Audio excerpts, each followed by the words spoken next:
பிறரை இடையூறு செய்கிறோம்ல, இதுதான் உணர்ச்சிகளை கட்டுப்படுத்த முடியாமைக்கு காரணமாக இருக்குது. பிறரை இடையூறு செய்கிறது இப்போ பசியை கட்டுப்படுத்த முடியல, காமத்தை கட்டுப்படுத்த முடியல, கற்பழிப்பு, விபச்சாரத்துக்கு ஏன் போகிறாங்க, ஒருத்தருக்கு ஏன் உண்மையாக இருக்க முடியல, அந்த உடல் அந்த காம உணர்ச்சியை ஏன் கட்டுப்படுத்த முடியல அப்படின்னா, இந்த பிறரை இடையூறு செய்கிறாங்கல்ல, நம்ம உடம்பே நாம் டிஸ்டர்ப் பண்ணுறோம் பார்த்தீங்களா.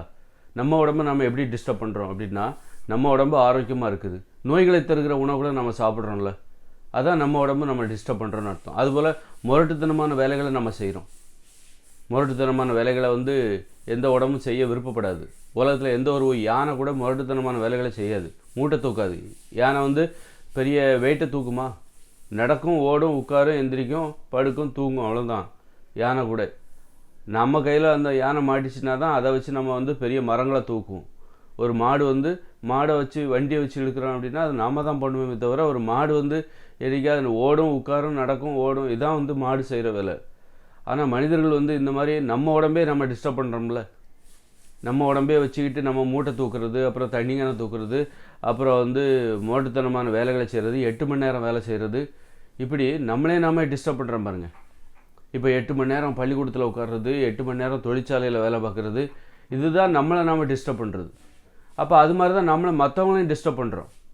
மற்றவங்கள எப்படின்னாக்கா, இப்போ உங்கள் பிள்ளைகளா போய் பள்ளிக்கூடத்துக்கு போ, வந்தோடனே டியூஷன் ஓடு, 3 மணிக்கு எழுந்துரு, காலையில் 3 மணிக்கு எழுந்துரு, இப்படின்னு டிஸ்டர்ப் பண்ணுறோம்ல, இது ஒரு டிஸ்டர்பன்ஸு. இந்த மாதிரியான இடையூறுகள் இருக்குல்ல, இதனால தான் உடல் உணர்ச்சிகளை நம்மளால் கண்ட்ரோல் பண்ண முடியல. நம்மளால் கண்ட்ரோல் பண்ண முடியலைங்கிறதுனால தான் மற்றவங்களே டிஸ்டர்ப் பண்ணுறோம். நம்மளே நாம் ஏன் டிஸ்டர்ப் பண்ணுறோம்? ஏன் உப்பு கலந்து சமைக்கப்பட்ட உணவுகளை மனிதர்கள் சாப்பிட்றாங்க? அவங்களால கண்ட்ரோல் பண்ண முடியல, அதனால தான் டிஸ்டர்ப் பண்ணுறாங்க. அந்த அந்த சுவை, அந்த உப்பு கலந்து சமைக்கப்பட்ட அந்த உணவு மீதான அந்த ஆசை இருக்குல்ல, அந்த ஆசையை கண்ட்ரோல் பண்ண முடியாமல் தானே நீ உப்பு கலந்து உணவை சமைச்சு சாப்பிட்ற, நோய்களை தருகிற அந்த உணவுகளை சமைச்சு சாப்பிட்ற. அரிசி, கேழ்வரகு, கோதுமை, மாமிசம், மீன், முட்டை, தயிர், மோர், வெண்ணெய், நெய் அப்படின்னு சொல்லி இந்த உணவில் ஏன் சாப்பிட்ற? உன்னால் அந்த ஆசையை கட்டுப்படுத்த முடியல. அதனால தான் உன்னுடைய உடம்பையே நீ இடையூறு செய்கிற, நோய்கள் தருகிற இந்த உணவுகளுக்கு அடிமையாயிட்ட. அதனால் உன்னுடைய உடல் ஆரோக்கியத்தை நீ தொந்தரவு செய்கிற, நோய் வந்தாலும் பரவாயில்ல அப்படின்னு சொல்லிட்டு. இந்த மாதிரி உன்னுடைய உடல் ஆரோக்கியத்தை இடையூறு செய்கிற அந்த பழக்கம்தான் உன்னால் உணர்ச்சிகளை கட்டுப்படுத்த முடியல. உணர்ச்சிகளை கட்டுப்படுத்த முடியாததுனால தானே நீ இந்த மாதிரி நோய்களை தருகிற உணவுகளை சாப்பிட்ற. அப்போ ஏன் காமத்தை கட்டுப்படுத்த முடியல? இந்த மாதிரி உன்னுடைய உடல் ஆரோக்கியத்தை இடையூறு செய்ய முடியல, உன்னுடைய உடல் ஆரோக்கியத்தை இடையூறு செய்கிற. அதுபோல் இப்போ பசின்னு நம்ம சொன்னோம், உடல் ஆரோக்கியத்தை அந்த பசியை கட்டுப்படுத்த முடியல, அதாவது அந்த பசிக்கு அடிமையாயிட்ட, நீ சுவைக்கு அடிமையாயிட்ட, அதனால நோய்களை தருகிற உணவுகளை சாப்பிட்ற. அதுபோல் காமமும் இடையூறு. அது என்னென்னா, அந்த காம உணர்ச்சிக்கு நீ அடிமையாயிடுற, அதனால் என்ன சுயன்பம் பண்ணுற, அந்த உணர்ச்சிகளை கட்டுப்படுத்த முடியல. அதனால தான் பிறரை இடையூறு செய்கிற அந்த வழக்கம் இருக்குல்ல, அது கற்பழிப்பு, விபச்சாரம் கூட ஒரு பிறரை இடையூறு செய்கிறதா. விபச்சாரம் செய்கிற பெண்கள் ஆண்களை இடையூறு செய்கிறாங்க, விபச்சாரம் செய்கிற ஆண்களும் இருக்காங்க, அவங்க பெண்களை இடையூறு செய்கிறாங்க. ஒழுக்கமாக இருக்கக்கூடிய மனிதர்களை இடையூறு செய்து வாங்க அப்படின்னு தகாத உறவுக்கு அழைக்கிறாங்கல்ல. அப்போது பிறரை இடையூறு செய்கிற அந்த தன்மை தான் இது எல்லாமே. மனிதர்களால் ஏன் உணர்ச்சிகளை கட்டுப்படுத்த முடியல அப்படின்னா, பிறரை இடையூறு செய்கிற அந்த மனசு. இப்போ ஒரு ஆண் இருக்கான், ஒரு பொண்ணை பார்க்குறான், அவளுக்கு விருப்பப்பட்டால் நீ போ, இல்லை விருப்பம் இல்லையா விட்டுரு. அந்த விடுபட தெரியல இவனுக்கு, பிடிவாதமாக அப்போ தான் அந்த பலாத்காரம் இதெல்லாம் நடக்குது. அப்போது பிறரை இடையூறு செய்கிற அந்த மனப்பான்மை, ஒருத்தருடைய விருப்பம் இல்லாமல் அவங்கள கட்டாயப்படுத்துறது அப்படின்னா அது பிறரை இடையூறு செய்கிறதுனா, அந்த பிறரை இடையூறு செய்கிற அந்த மனப்பான்மை தான் மனிதர்களால் உணர்ச்சிகளை கட்டுப்படுத்த முடியல. தனது உடல் ஆரோக்கியத்தை உடல் ஆரோக்கியத்தை இடையூறு செய்கிற அதே மனப்பான்மை நோய்களை தருகிற உணவுகளை சாப்பிடுவதற்கு காரணமாக இருக்குது. அதனால் ஆடம்பரமாக வாழணுங்கிற அந்த ஆசையை கட்டுப்படுத்த முடியல. அதனால் பல பேரை அடிமைப்படுத்தி ஆடம்பரமான வாழ்க்கையை அமைத்துக் கொள்கிறார்கள் மனிதர்கள். அதனால் உணர்ச்சிகளை கட்டுப்படுத்த முடியாதனால பிறரை அடிமைப்படுத்துகிறார்கள், பிறரை இடையூறு செய்கிறார்கள். தனது உடல் ஆரோக்கியத்தையே அவங்க இடையூறு செய்கிறாங்க. அதனால் பிறரை இடையூறு செய்யாத ஒரு வாழ்க்கையை என்றைக்கு நம்ம வாழ்கிறோமோ, நமது உடலையே நாம் இடையூறு செய்யக்கூடாது, நம்ம உடம்பே நம்ம அடிமையாக நினைக்கக்கூடாது, மூட்டை தூக்கக்கூடாது, முரட்டுத்தனமான வேலைகளை செய்யக்கூடாது, 8 மணி நேரம்லாம் ஒரு தொழிலை செய்யக்கூடாது, ஒரு 3 மணி நேரம் தொழில் செஞ்சால் போதும். அந்த மாதிரி ஒரு நமது உடலாக நல்ல மகிழ்ச்சியாக இருக்கணும். நமது மகிழ்ச்சியை தியாகம் பண்ணக்கூடாது. அதுவே நம்மளை நம்ம இடையூறு செய்கிறது தான். நம்ம மகிழ்ச்சியை தியாகம் பண்ணிவிட்டு எப்போ பார்த்தாலும் ஆராய்ச்சி, படிப்பு, பணம்னு தொழில்னு ஓடுறது, இது எல்லாமே நம்மளை நாமே இடையூறு செய்கிற நமது எதிர்பார்ப்பு, நமது ஆசைகளை இடையூறு செய்து தியாகம் செஞ்சுக்கிட்டு அதுவே இடையூறு செய்கிறது தான். நம்மளே நம்ம டிஸ்டர்ப் பண்ணுறோம். அதுபோல் மற்றவங்களையும் நம்ம அது மாதிரி தான் பண்ணுவோம். நீங்கள் உங்கள் பிள்ளைகளை வந்து எப்போ பார்த்தாலும் விளையாடலாம் போகக்கூடாது, படின்றீங்களா, அப்போ அவங்களையும் டிஸ்டர்ப் பண்ணுறீங்க. அந்த வயசில் அவங்களுக்கு கிடைக்கிற சந்தோஷத்தை கிடைக்க விடாமல் டிஸ்டர்ப் பண்ணுறீங்க. இந்த மாதிரி இந்த அத்துமீறிய மனிதர்களின் இந்த செயல் தான் இவங்களால் காமத்தை கட்டுப்படுத்த முடியல, பசியை கட்டுப்படுத்த முடியல, ஆசையை கட்டுப்படுத்த முடியல, ஆடம்பரமாக வாழணுங்கிற ஆசையை கட்டுப்படுத்த முடியல. இப்படி பல விஷயங்களுக்கு இவங்க கட்டுப்படுத்த முடியாமல் அதுக்கு அடிமையாயிடுறாங்க. அதனால தான் உணர்ச்சி. அப்போ எப்போ வந்து மனிதர்களால் காமத்தை கட்டுப்படுத்த முடியும், பசியை கட்டுப்படுத்த முடியும் அப்படின்னா, இப்போ இந்த முரட்டுத்தனமான வேலைகளே இந்த உலகத்தில் இருக்கக்கூடாது. முரட்டுத்தனமான வேலைகள் இருக்கிற வரைக்கும் அதை செஞ்சு தான் ஆகணும். பிறரை இடையூறு செய்து தான் ஆகணும், பிறரை அடிமைப்படுத்தி தான் ஆகணும். அப்போது இந்த இயந்திர அறிவியல் உலகம் இல்லைன்னாலே போதும். இல்லைனாலே முரட்டுத்தனமான வேலையே இல்லை. அந்த உலோக பயன்பாடு இல்லை, தொழிற்சாலைகள் எதுவுமே இருக்கக்கூடாது, மின்சாரம் எதுவுமே இருக்கக்கூடாது, பள்ளிக்கூடம், கல்லூரி எதுவுமே இருக்கக்கூடாது. இயற்கையோடு இணைந்த ஒரு மனித வாழ்க்கை முறை. நீங்கள் விவசாயம் தான் பார்க்கணும். உங்களுக்கு போக்குவரத்து வாகனங்கள் எதுவுமே இருக்கக்கூடாது. எல்லோரும் தனித்தனி தற்சார்பு வாழ்க்கை முறைக்கு போயிடணும். இன்றைக்கி நம்ம பிறரை இடையூறு செய்கிறோம். ஒரு நெசவாளியை நம்ம இடையூறு செய்கிறோம். நெசவாளிகிட்ட என்ன சொல்கிறாங்க மக்கள், எங்களுக்கு தேவையான ஆடைகளை நீங்கள் நெய்து கொடுங்க, கஷ்டப்பட்டு உழைச்சி 10 மணி நேரம் உழைச்சி எங்களுக்கு தேவையான ஆடைகளை நீங்கள் நெய்து கொடுங்க அப்படின்னு ஒரு நெசவாளிங்கிற பேரில் ஒரு மனிதர்களை இடையூறு செய்கிறோம். அப்போ அவரும் மற்றவங்களை இடையூறு செய்வார். அப்படின்னா எனக்கு தேவையான உணவை இந்த விவசாயிகள் எங்கள் எல்லாத்துக்கும் தேவையான உணவை நீங்கள் உற்பத்தி பண்ணி கொடுங்கன்னு விவசாயி இடையூறு பண்ணுறோம். அதனால் அவர் 10 மணி நேரம் உழைச்சி நமக்கு தேவையான உணவுகளை உற்பத்தி பண்ணி கொடுக்குறாரு. அப்போ மருத்துவரை நம்ம இடையூறு செய்கிறோம். எங்களுக்கு உடம்பு சரியில்லாமன்னா நீங்கள் தான் பார்த்துக்கணும், அதனால் நீங்கள் வந்து கஷ்டப்பட்டு படித்து என்ன பண்ணுங்க, கஷ்டப்பட்டு படித்து நீங்கள் டாக்டர் ஆகிட்டு எப்போ வந்து மருத்துவமனையில் இருங்க, எங்களுக்கு உடம்பு சரியில்லைன்னா வருவோம் அப்படின்னு சொல்லிட்டு சரி அப்படின்றார். இந்த மாதிரி நம்ம பிறரை இடையூறு செய்கிற ஒரு வாழ்க்கை முறை தான் பிறர் சார்பு வாழ்க்கை முறை. தற்சார்பு வாழ்க்கை முறை இல்லை. தற்சார்பு வாழ்க்கை முறைனா எனக்கு தேவையான மருத்துவத்தை, எனக்கு தேவையான ஆடையை, எனக்கு தேவையான இருப்பிடத்தை, என்னுடைய அனைத்து தேவைகளையும் நானே பார்த்துக்கிறது தான் இப்போ தற்சார்பு வாழ்க்கை முறை. பிறரை நான் வந்து எதிர்பார்க்காம என்னுடைய தேவைகளை அனைத்தையுமே நானே பூர்த்தி செய்துக்கணும். அப்போ தான் நான் மற்றவங்களை இடையூறு செய்ய மாட்டேன், மற்றவங்களை அடிமைப்படுத்த மாட்டேன். இப்போ நெசவாளி, மருத்துவர் இவங்க எல்லாருமே அடிமைகள் தான். ஆசிரியர்கள் எல்லாருமே அடிமைகள் தான். பிறரது தேவைகளை பூர்த்தி செய்வதற்காகவே தனது வாழ்க்கையை இன்ப துன்பங்களை தியாகம் செய்துவிட்டு பிறருடைய தேவையை பூர்த்தி செய்வதற்காகவே அடிமைகளாக மாறிப்போனவர்கள். தற்போதைய உலகில் ஏற்றுக்கொள்ளப்பட்ட ஒரு பெருமையான ஒரு அடிமைத்தனம். அப்படி அடிமைத்தனம்ங்கிறது வந்து இப்போ அடிமைத்தனத்துலேயும் ஒரு பெருமை. நான் டாக்டர் அப்படிங்கிறது ஒரு அடிமைத்தனம் தான். அடிமைத்தனத்தில் ஒரு பெருமை. நான் ஒரு ஆசிரியர், நான் ஒரு முதலமைச்சர், நான் ஒரு நடிகர் எல்லாத்தையும் சந்தோஷப்படுத்தணும். பிடிச்சிருக்கோ பிடிக்கலையோ எல்லாரையும் அவர் சந்தோஷப்படுத்தணும். அதான் அவருடைய வேலை. மருத்துவர் பிடிச்சிருக்கோ பிடிக்கலையோ எல்லாருக்கும் அவர் மருத்துவம் பண்ணணும். பிடிச்சிருக்கோ பிடிக்கலையோ ஒரு ஆசிரியர் எல்லாத்துக்கும் கல்வி கற்பிக்கணும். இதுதான் அடிமைத்தனம்ன்றது, ஏற்றுக்கொள்ளப்பட்ட அடிமைத்தனம். இதுதான் வந்து நம்ம மற்றவங்களை டிஸ்டர்ப் பண்ணுறோன்னு அர்த்தம். ஒரு மனிதர் நீ ஆசிரியர் ஆகணும், நீ மருத்துவர், அப்போ தான் இந்த உலகத்தில் நீ வாழ முடியும், நீ மரியாதையோடு வாழ முடியும், மகிழ்ச்சியாக வாழ முடியும், பணம் சம்பாதிக்க முடியும். ஏதாவது ஒரு அடிமைத்தனம். நீ ஒரு மளிகை கடையா, அப்போ மளிகை கடையா அது ஒரு அடிமைத்தனம் தான். பிடிச்சிருக்கோ பிடிக்கலையோ வர்றவங்களுக்கு நீ உணவை விற்பனை செய்யணும். ஒரு ஹோட்டலில் அது ஒரு அடிமைத்தனம். மெக்கானிக்காக அவரும் அடிமைத்தனம் தான். அவரை பிடிச்சிருக்கோ பிடிக்கலையோ நீ மற்றவங்களுக்கு உனது சேவையை செய்யணும். ஒரு பிளம்பராக பிடிச்சிருக்கோ பிடிக்கலையோ உன் வேலையை நீ மற்றவங்களுக்கு செய்யணும் அப்படின்னு சொல்லி இது ஒரு ஏற்றுக்கொள்ளப்பட்ட கட்டாய அடிமைத்தனம். இது ஒரு சர்வாதிகாரம். ஆனால் இதுதான் மற்றவங்கள நம்ம இடையூறு செய்கிறோம். மற்றவங்களை கட்டாயப்படுத்துகிறோம்ல, மற்றவங்களை நம்ம இடையூறு செய்கிறோம், நாம் வந்து இடையூறு செஞ்சுக்கிறோம். அப்போ இது ஏற்றுக்கொள்ளப்பட்ட ஒரு அடிமைத்தனமாக இருக்குது. சரி, அப்போ வந்து தற்சார்பு வாழ்க்கை முறையில் நீ யாருக்கும் மருத்துவம் செய்ய தேவையில்லை, நீ யாருடைய உடைகளையும் நீ நெய்ய தேவையில்லை, நீ யாருக்காகவும் உணவை உற்பத்தி செய்ய தேவையில்லை. இதுதான் தற்சார்பு வாழ்க்கை முறை என்பது. யாருக்காகவும் நீ உன்னுடைய குடிசையை மட்டுமே நீ கட்டிக்க, உன்னுடைய ஆடையை மட்டுமே நீ உனக்கான உணவை மட்டுமே நீ உற்பத்தி செய்து கொள், இப்படி உனது குடும்பத்திற்காக மட்டுமே நீ உதவி செய்து கொள், உனக்கு தெரிஞ்சவங்களுக்காக மட்டுமே நீ உதவி செய்ய. இந்த மாதிரி தற்சார்பு வாழ்க்கை முறையில் இருக்குல்ல, இதுதான் வந்து பிறரை இடையூறு செய்யாத, பிறரை அடிமைப்படுத்தாத, யாருன்னே தெரியாதவங்களுக்காகலாம் நம்ம அடிமையாக இருக்கணும்ல. இன்றைக்கி வந்து ஒரு நெசவாளி அவர் நெய்கிற ஆடைகளை யாருன்னே தெரியாதவங்க உடுத்துறாங்க. அவர் எந்த உலகத்தில் வேணால் எந்த நாட்டில் வேணாலும் இருக்கலாம். யாருன்னே தெரியாத ஒருத்தருக்காக ஒரு விவசாயி உணவை உற்பத்தி இவர் உற்பத்தி பண்ண உணவை வந்து வெளிநாட்டுக்கெலாம் ஏற்றுமதி பண்ணுறாங்க. இவர் கஷ்டப்பட்டு உற்பத்தி பண்ண உணவை வெளியில் யாருன்னே தெரியாதவங்கலாம் சாப்பிட்டுட்டு இருக்காங்க. இதான் அடிமைத்தனம், சர்வாதிகாரம். நான் என்னுடைய உழைப்பு எனக்கு பிடிச்சவங்களுக்கு போகணுங்கிறது தானே இயற்கையான ஆசையாக இருக்க முடியும்.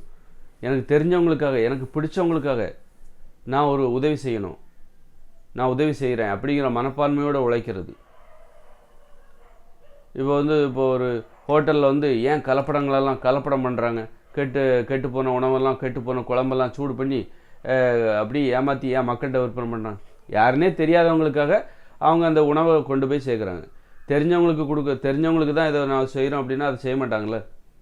இப்போ ஒரு மருத்துவர் நிறைய பணம் வாங்குறாரு, எல்லோரும் வந்து ஏதோ ஒரு மோசடி வேலையில் மருத்துவர், அப்போ யாருன்னே தெரியாதவங்க தானே இதில் பயன்படுறாங்க. தெரிஞ்சவங்களுக்காகனா அவர் அதை பண்ண மாட்டார்ல. அதனால தான் தெரியாதவங்களுக்கு நீ சேவை செய்யக்கூடாது. தெரியாதவங்களுக்கு நாம் செய்கிற சேவை அதில் வெறுப்பு தான் இருக்கும், நேர்மையாக இருக்க மாட்டாங்க.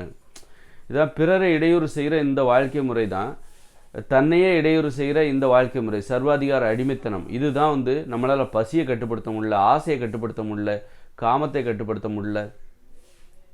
அதை கட்டுப்படுத்த முடியாமல் தான் பிறரை அடிமைப்படுத்திக்கிட்டு இருக்கோம். ஆடம்பர வாழ்க்கைக்கு நம்ம அடிமையாயிட்டோம், கட்டுப்படுத்த முடியல. ஒரு குடிசையில் வாழ்ந்தால் அது உன்னுடைய குடிசையை நீயே கட்டிக்கோ, அதில் நீ வசிச்சிக்கோ. அப்போது உன்னுடைய ஆசை, இருப்பிட ஆசை, அது கட்டுப்பாட்டுக்குள்ளே வந்துடும். உன்னுடைய உணவை நீனே உற்பத்தி செய்து கொள், உன்னுடைய உணவை நீனே சமைத்துக்கோ, மற்றவன்கிட்ட பகிர்ந்து உண்ணுக்கோ.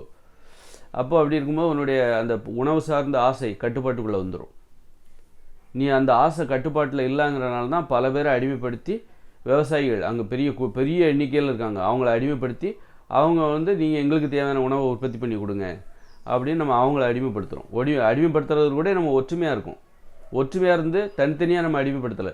மக்கள் எல்லாம் ஒன்றா சேர்ந்து, நீங்கள் மருத்துவர், எங்களுக்கு தேவையான மருத்துவத்தை நீங்கள் பண்ணணும், நீங்கள் விவசாயிகள், எங்களுக்கு தேவையான உணவுகளை நீங்கள் தான் உற்பத்தி பண்ணணும், நீங்கள்லாம் நெசவாளிகள், எங்களுக்கு தேவையான ஆடைகளை நீங்கள் தான் உற்பத்தி பண்ணணும், நீங்கள்லாம் கொத்தனார்கள், சித்தாள்கள், எங்களுக்கு தேவையான கட்டடங்களை நீங்கள் தான் கட்டி கொடுக்கணும் இப்படின்னு சொல்லிட்டு மக்களும் அதே போல் ஏதாவது ஒரு தொழில் செய்கிறாங்க. நாங்கள் வந்து மளிகை கடை வச்சுருக்கோம், அல்லது ப்ளம்பராக இருக்கோம், எலக்ட்ரிஷியனாக இருக்கோம், உங்களுடைய தேவைகளை நாங்கள் பூர்த்தி பண்ணுறோம், எங்களுடைய தேவைகளை எப்படி நீங்கள் பூர்த்தி பண்ணுறீங்களோ அதே மாதிரி உங்களுடைய தேவைகளை நாங்கள் இப்படி அடிமைத்தனத்துக்குள்ளே ஒரு ஒப்பந்தம், அடிமைத்தனத்தில் ஒரு ஒப்பந்தம், பிறரை இடையூறு செய்வதில் ஒரு ஒப்பந்தம், ஒரு ஒழுங்குமுறை. அதுதான் தற்போதைய உலகம். அதனால தான் நம்மளால் அதை ஏன் அடிமைப்படுத்துகிறோம்? நம்மளால் ஆசைகளை கட்டுப்படுத்த முடியல. காமத்தை, பசியை, ஆடம்பரமாக வாழணுங்கிற ஆசையை இதெல்லாம் கட்டுப்படுத்த முடியல. அதனால தான் நம்ம இந்த மாதிரி மற்றவங்களை அடிமைப்படுத்துறதுலேயே மனிதர்கள் ஒன்று கூடிட்டாங்க. அப்போ இந்த இயந்திர அறிவியல்லாம் என்னைக்கு இல்லை. அப்போ இந்த அடிமைப்படுத்துவதற்கு என்ன காரணம் அப்படின்னா அந்த உணவு தான் காரணமாக இருக்குது. உப்பு கலந்து சமைக்கப்பட்ட உணவு தான் காரணமாக இருக்குது. உப்பு கலந்து சமைக்கப்பட்ட உணவுகளை சாப்பிட்றதுனால வித்தியாசமான உணர்ச்சி வருது. இதான் அடிமைத்தனங்கிறது, ஒரு வித்தியாசமான உணர்ச்சி. பிறரை அடிமைப்படுத்துங்கிற எண்ணம் இருக்குது பாருங்கள். வேறு எந்த உயிருக்காக இருக்கா பாருங்கள். கூட்டமாக ஒட்டுமொத்தமாக மனிதர்கள் ஒன்றாக சேர்ந்து ஒருவர் அடிமைப்படுத்திக் கொள்கிறார்கள், அடிமைத்தனத்தை ஏற்றுக்கொள்கிறார்கள். வேறு எந்த உயிரினத்தில் இப்படி ஒரு அடிமைத்தனம் இருக்குமா? தெரியாத ஒருவருக்காகலாம் ஒரு விவசாயி தான் உற்பத்தி பண்ணுற உணவு யாரோ தெரியாதவங்கலாம் சாப்பிட்றாங்க. அதுபோல் ஒரு நெசவாளி உற்பத்தி செய்கிற ஆடைகளை உலகத்தில் யாரோ தெரியாதவங்களாம் அணியிறாங்க. எவ்வளோ வித்தியாசமான ஒரு நடைமுறை பாருங்கள், ஒரு வித்தியாசமான ஒரு நடைமுறை. அப்போ இது அடிமைத்தனம் என்பது ஒரு வித்தியாசமானது. இதுதான் அடிமைத்தனம்னா அப்போ வித்தியாசமான இந்த உணர்ச்சிக்கு என்ன காரணம்? வித்தியாசமான உணவுகளை நீங்கள் சாப்பிட்றீங்க, உப்பு போட்டு சமைச்சு சாப்பிட்றீங்களே, இதுதான் வித்தியாசமான உணவு.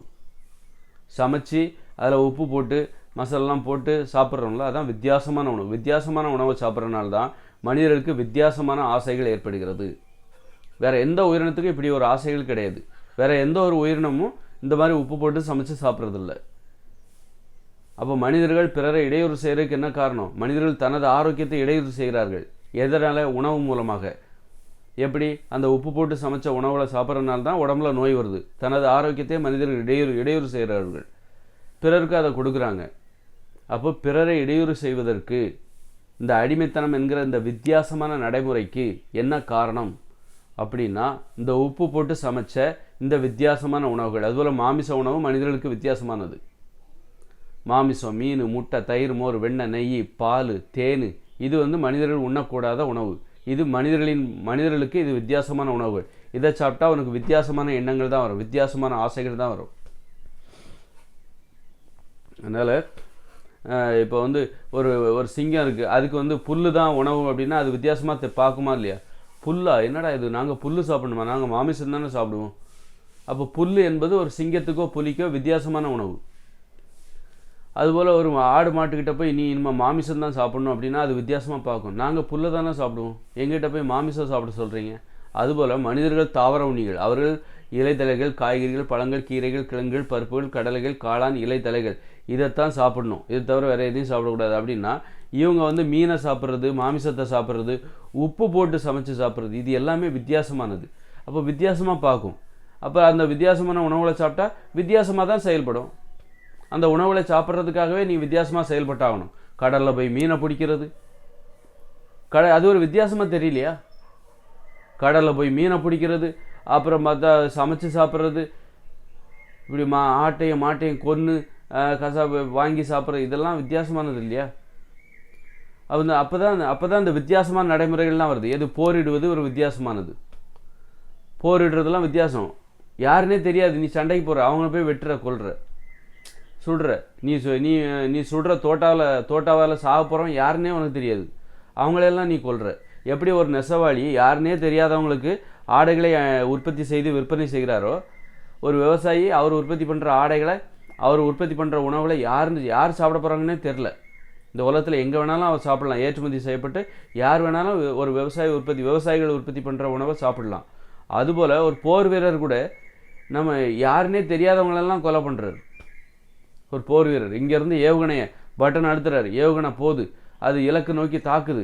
அங்கே பார்த்தீங்கன்னா குழந்தைகள், பிஞ்சு குழந்தைகள், பேச தெரியாத குழந்தைகள்லாம் இருக்குது, யாருன்னே தெரியாது, ஆனால் அவங்க செத்து போகிறாங்க.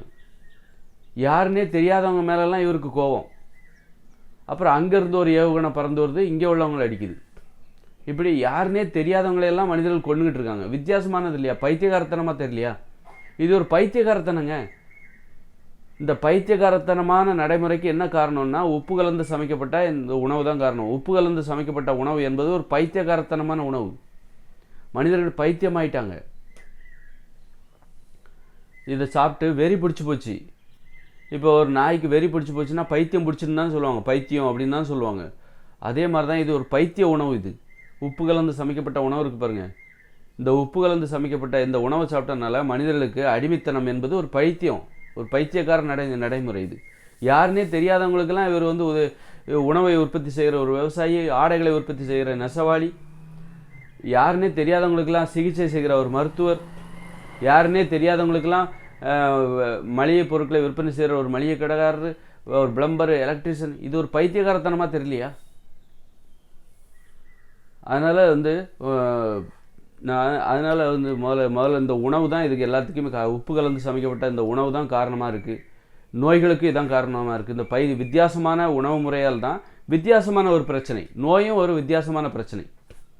எப்படி போரிடுதல் இது எல்லாம் எப்படி ஒரு வித்தியாசமான பிரச்சனையோ, அதுபோல் இந்த நோயும் ஒரு வித்தியாசமானது தான். ஆரோக்கியம் தாங்க நிஜமானது, இயற்கையானது, எப்போதுமே இருக்கக்கூடியது நம்மக்கிட்ட. இடையில வந்தது இந்த நோய். வித்தியாசமான உணவுகளால் தான் இந்த நமக்கு இடையில நோய் வந்தது. நோய்ங்கிறது வித்தியாசமானது, வித்தியாசமான உணவுகளால் வித்தியாசமான பிரச்சனை நோய். அதனால் வந்து வித்தியாசமான உணவுகள்லேருந்து விடுபடும் போது மனிதர்கள் வித்தியாசமாக வாழ்கிறது விட்டுருவாங்க. நாடோடித்தனமாக வாழ்கிறாங்களா, எல்லாம் வித்தியாசமாக வாழ்கிறாங்க. வித்தியாசமான வாழ்க்கையினால், நாடோடித்தனமான இந்த வாழ்க்கையினால்தான். அதனால் வந்து வித்தியாசமான உணவுகளை நீங்கள் வித்தியாசமான உணவுகளான உப்பு கலந்து சமைக்கப்பட்ட உணவுகளை சாப்பிட்றத முதல்ல நிறுத்திட்டிங்கன்னா அப்புறம் நீங்கள் வந்து உங்களுடைய வாழ்க்கை இயற்கையாக மாறிடும், இயற்கையானதாக மாறிவிடும். இந்த உலகம் வந்து ஏன் செயலிழக்க போகுது? வித்தியாசத்தன்மை, இது வித்தியாசமான உலகம். செயற்கையான இந்த உலகம் இருக்குல்ல, வித்தியாசமானது. அடிமைத்தனம் வித்தியாசமானது, போர், வன்முறை வித்தியாசமானது, மனிதர்கள் மென்மையானவர்கள், எளிமையானவர்கள், அதான் இயற்கையானது. இந்த வன்முறை இருக்குல்ல, இது வந்து வித்தியாசமான உணர்ச்சி. அதனால் இதிலேருந்துலாம் விடுபட போகிறாங்க மனிதர்கள். இது தெரிஞ்சு போச்சு. இப்போ எனக்கு தெரிஞ்சிச்சுல்ல, நான் உங்கள்கிட்ட சொல்லிட்டேன்ல, இப்போ நீங்கள் ஒத்துக்கிட்டீங்கள, இது சரிதான்னு ஒத்துக்கிட்டீங்கள, இப்படி தான். அப்போ அவ்வளோதான், இப்படி தான் பூமி உருண்டைன்னு கண்டுபிடிச்சப்போ எல்லோரும் ஒத்துக்கிட்டோம்ல. அதுக்கு முன்னாடி வேறு ஒன்றும் சொல்லிகிட்டு இருந்தோம். அதுபோல் தான் இப்போ நான் ஒரு உண்மையை கண்டுபிடிக்கிறேன், அப்போ இப்போ ஒத்துக்கிட்டீங்கல்ல. இப்படி தான் ஒவ்வொருத்தரும் நிறைய உண்மைகளை கண்டுபிடிக்கிறாங்க, எல்லோரும் ஒத்துக்கிட்டு வராங்க. ஓ ஆமாம் ஆமாம் ஆமாம் ஆமாம்னு. அப்போ இந்த வித்தியாசமான விஷயத்துலேருந்து விடுபட்டே ஆகணும் அப்படிங்கிற முயற்சி இப்போ எனக்குள்ளே நடக்குது. இப்படி தான் வித்தியாசமான இந்த உணவுகள்லேருந்து நம்ம விடுபடும் போது வித்தியாசமான ஆசைகள்லேருந்து விடுபடுவோம், வித்தியாசமான நோய்களில் வித்தியாசமான இதான பிரச்சனையான நோய்கள்லேருந்து விடுபடுவோம், போரிடுதல் எல்லாத்துலேருந்து விடுபட்டு கடைசியில் ஒரு பாதுகாப்பான மகிழ்ச்சியான வாழ்க்கைக்குள்ளே போவோம், இயற்கையோடு இணைந்த மகிழ்ச்சியான அந்த வாழ்க்கை. அதான் 2000. அதனால தான் இந்த உலகம் வித்தியாசமான உலகம் செயலிழக்க போகுது 2040. ஏன்னா இது வித்தியாசமானது, இது இயற்கையானது கிடையாது. அதனால் இது செயலிழக்க போகுது 2040. அதுக்கப்புறம் இயற்கையோடு இணைந்த மனித வாழ்க்கை வரப்போகுது. அதான் எப்போதுமே இயற்கையானது, வித்தியாசத்தன்மை இல்லாதது. அங்கே உப்பு போட்டு சமைச்சு சாப்பிட மாட்டாங்க இயற்கையோடு இணைந்த மனித வாழ்க்கையில். இப்படிப்பட்ட ஒரு வாழ்க்கை வரப்போகுது. அதனால் பிறரை இடையூறு செய்கிற அந்த வாழ்க்கை வழக்கம் இருக்குல்ல, அது ஒரு வித்தியாசமானது. அதனால தான் போர்னால் அது பிறரை இடையூறு செய்கிறது, போர் இடுதல், கெட்ட வார்த்தை போடுறது, தேவையில்லாத விமர்சனம், சம்மந்தம் இல்லாதவங்களெல்லாம் விமர்சிக்கிறது, இதெல்லாம் வித்தியாசமான அந்த நடைமுறை. அதனால் இதிலேருந்து மனிதர்கள் விடுபடணுன்னா வித்தியாசமான உணவுகள்லேருந்து விடுபடணும். விடுபட்டால் தான் நம்ம இந்த வித்தியாசமான இயந்திர அறிவியல் உலகம் அழிவை நோக்கி போகிறாங்க பாருங்கள், அழிவை நோக்கி ஆபத்தை நோக்கி போகிறது, இது ஒரு வித்தியாசமான நோக்கம். எந்த ஒரு உயிரினமும் அழிவை நோக்கி போகாது, ஆபத்தை நோக்கி போகாது. அப்போ மனிதர்களை அழிவை நோக்கி போகிறாங்க, ஆபத்தை நோக்கி போகிறாங்க, நோயை நோக்கி போகிறாங்க, விபத்துகளை நோக்கி போகிறாங்க, மரணத்தை நோக்கி போகிறாங்க, தனிமையை நோக்கி போகிறாங்க, ஏற்றத்தாழ்வுகளையும் வேற்றுமையை நோக்கி போகிறாங்க. வித்தியாசமான பைத்தியகாரத்தனமான உணர்ச்சி, இதெல்லாம் பைத்தியகாரத்தனமான வாழ்க்கை இது. அதனால் இதிலேருந்து இந்த பைத்தியகாரத்தனமான இயந்திர அறிவியல் உலகிலிருந்து விடுபடணும்னா பைத்தியகாரத்தனமான உணவை சாப்பிட்டுட்ருக்கோம். நம்ம ஒரு பைத்தியகாரத்தனமான உணவை சாப்பிட்டுட்ருக்கோம், அதுலேருந்து விடுபடணும். விடுபட்டால் ஒரு இதெல்லாம் கண்டுபிடிக்கணும். நம்ம தான் இந்த பைத்தியகாரத்தனத்துலேருந்து எப்படி விடுபடுறது, இதுதான் மனிதனுடைய நோக்கம். அப்போ தான் மனிதர்களாக வாழ முடியும். நம்ம மனம் எனும் நோய் ஏற்பட்டு இன்றைக்கி நம்ம உணவுச்சங்கிலிருந்து தப்பிச்சு நாம் ஒரு பாதுகாப்பான வாழ்க்கை வாழ போகிறோம் அப்படின்னா அது எவ்வளோ பெரிய விஷயம், இந்த பூமியில் எவ்வளோ பெரிய விஷயம், சாதாரண விஷயமே கிடையாது. அப்படி இருக்கும்போது நமக்கு இயற்கை நிறைய தடைகளை விதிச்சிருக்கு, நிறைய செக் போஸ்ட்டு. இதெல்லாம் கடந்து போய் நீ மனிதராக வாழ்ந்துக்கப்பா. நோய்கள், போர்கள் அப்படின்னு சொல்லி இப்படி நிறைய இந்த ஆசைகள், இப்படி நிறைய செக் போஸ்ட் இருக்குது. இந்த செக் போஸ்ட்டை கடந்துட்டு உனக்கு திறமை இருந்தால் நீ மனிதராக வாழ்ந்துக்கோ அப்படின்னு சொல்லிட்டு இயற்கை நமக்கு நிறைய செக் போஸ்ட் வைக்குது, நிறைய சவால்கள் வைக்குது, அதையெல்லாம் நுழைவுத் தேர்வு வைக்குது. மனிதராக நீ பாதுகாப்பாக வாழப்போகிற, நாளைக்கு இந்த உலகத்தில் நீ எந்த ஒரு உயிரினமும் உன்னை வேட்டையாடாது, நீ வேட்டையாடுகிற அத்தனை உயிரினும் நீ வேட்டையாடிடுவ. சிங்கம், புலி, சிறுத்தைகள்லாம் அந்த உலகத்தில் இல்லாமல் போக போகுது. அப்படி இருக்கும்போது அந்த மாதிரியான ஒரு நிலைமையை உருவாக்குனதே மனிதர்கள் தான். நீ பாதுகாப்பாக வாழ போகிறப்பா அப்படின்னா அப்போது உனக்கு இந்த மாதிரி தடைகள்லாம் இருக்குது, ஆசைகள்லாம் இருக்குது, ஆடம்பர ஆசை, போர்கள், நோய்கள், இதெல்லாம் கடந்து நீ போய் ஜெயிச்சு வாழ்ந்தால் நீ ஜெயிச்சிட்டேன்னு அர்த்தம், போய் பார்த்துக்கோ அப்படின்னு சொல்லி இயற்கை நமக்கு ஒரு டெஸ்ட் வைக்குது, ஒரு நுழைவுத் தேர்வு வைக்குது. அந்த நுழைவுத் தேர்வில் நம்ம வெற்றி பெறுவோமா, அதான் இப்போ நம்மகிட்ட இருக்கிற கேள்வி. இப்போ நான் மனித நிலையில் முழுமையடைஞ்சிட்டேன், நான் என்னிடத்தில் நான் வெற்றி பெற்று விட்டேன், நான் மனித நிலையில் முழுமையடைந்து வெற்றி பெற்று விட்டேன். நான் இதெல்லாம் என் கண்ணுக்கு தெரிஞ்சிச்சு, இப்போ இதுதான் காரணம்னு தெரிஞ்சிச்சு. அதுலேருந்து நோய்களுக்கு காரணம், போர்களுக்கு காரணம், இது ஒரு வித்தியாசமான உலகம், வித்தியாசமான ஆசை, பைத்தியகாரத்தனமான உலகம், இயந்திர அறிவியல் உலகம், எதிர்காலத்தில் வரப்போகிற மாற்றம் எனக்கு தெரிஞ்சிச்சு. நான் வெற்றி அடைந்து விட்டேன். என்னை தொடர்ந்து இனிமேல் பிறக்கிற பசங்க எல்லாருமே இனிமேல் பிறக்கிற பசங்க எல்லாரும் வெற்றி அடைந்தவர்கள் தான். அவங்களுக்கு இந்த இயந்திர அறிவியல் உலகத்தில் ஆர்வமே இருக்காது. இது ஆபத்தான அழிவை நோக்கி போகிற உலகம், நோய்களை நோக்கி போகிற உலகம். அதனால் இந்த உலகத்தில் அதனால் இந்த உலகத்து மேலே அவங்களுக்கு ஆர்வம் இருக்காது, படிப்பில் ஆர்வம் இருக்காது. அதனால் அதுக்கப்புறம் அடுத்து உங்களுக்கு இந்த உலகத்தை காப்பாற்றணுன்னா இன்ஜினியர் தேவை, டாக்டர் தேவை. இனிமேல் யாரும் இனிமேல் இருக்கிற பசங்க யாரும் அதை பண்ண மாட்டாங்க. அப்படியே இந்த உலகம் ஃபெயிலியர் ஆகிடும். அதனால் இப்படி தான் மாற்றம் ஏற்பட போகிறது. நம்ம அடுத்தடுத்த வீடியோக்குள்ளே பேசலாம்.